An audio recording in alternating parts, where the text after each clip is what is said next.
Episode 2: How does CPR work? A CPR Proficient Guide. The information provided on CPR Proficient's website is for educational purposes only and should not be considered medical advice. While we strive to provide accurate and up-to-date information, CPR Proficient makes no representations or warranties of any kind, express or implied, about the completeness, accuracy, reliability, suitability, or availability of the information, products, services, or related graphics contained on this website for any purpose. Any reliance you place on such information is therefore strictly at your own risk.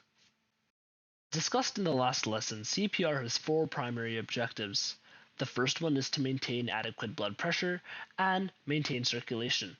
The second one is to oxygenate bodily tissues.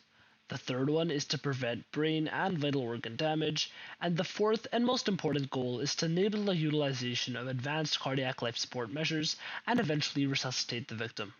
To meet these objectives, CPR is divided into two distinct sections: artificial ventilation and chest compressions. Chest compressions involve pressing the chest or artificially beating the heart to circulate blood throughout the body. This also in turn produces blood pressure. This blood is then oxygenated through artificial ventilation, which fills the lungs full of fresh air and allows oxygenated blood to circulate the body. By doing so, this satisfies and effectively completes Goal 1 of CPR.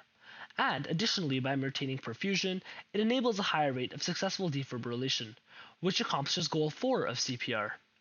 Furthermore, artificial ventilation provides oxygen to the bloodstream and allows for the oxygenation of bodily tissues, hence completing Goal 2, while immediate ventilation also reduces the risk of brain and tissue damage, hence completing Goal 3. But what is defibrillation? Defibrillation is where an electric shock is administered to restore normal heart rhythm. It is a crucial component of the CPR process, aiming to revive the heart's function and increase the chances of survival for individuals experiencing sudden cardiac arrest. Without a defibrillator, CPR would not be as effective, and it must be used in adjunct with CPR to ensure that a victim is resuscitated. Outside of the hospital setting, you will most likely come into contact with AEDs, or automatic external defibrillators. AEDs are portable devices used to deliver an electric shock to the heart during cardiac arrest. They're designed for easy use by bystanders and first responders to restore normal heart rhythm. Unlike traditional defibrillators, AEDs contain an onboard computer which determines when it is appropriate to shock a victim and with how many volts to do so.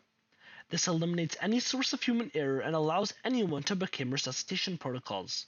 Most AEDs are able to provide feedback on CPR effectiveness and information such as blood pressure, pulse rate, and SpO2.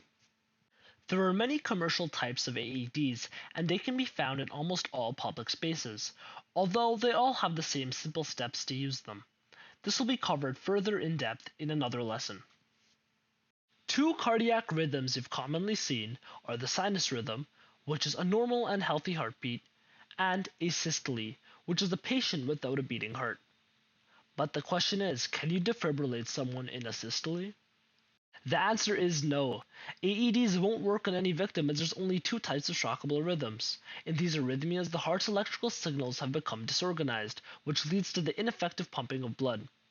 These two arrhythmias are known as ventricular tachycardia, or VTach, and ventricular fibrillation, or VFib.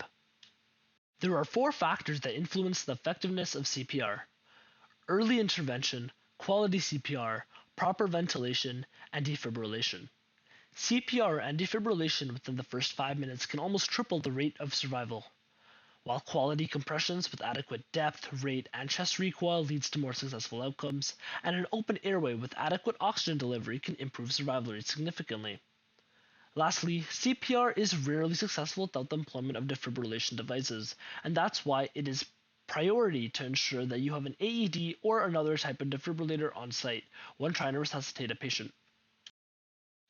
Thank you for completing Lesson 2 of CPR Proficient's CPR Guide.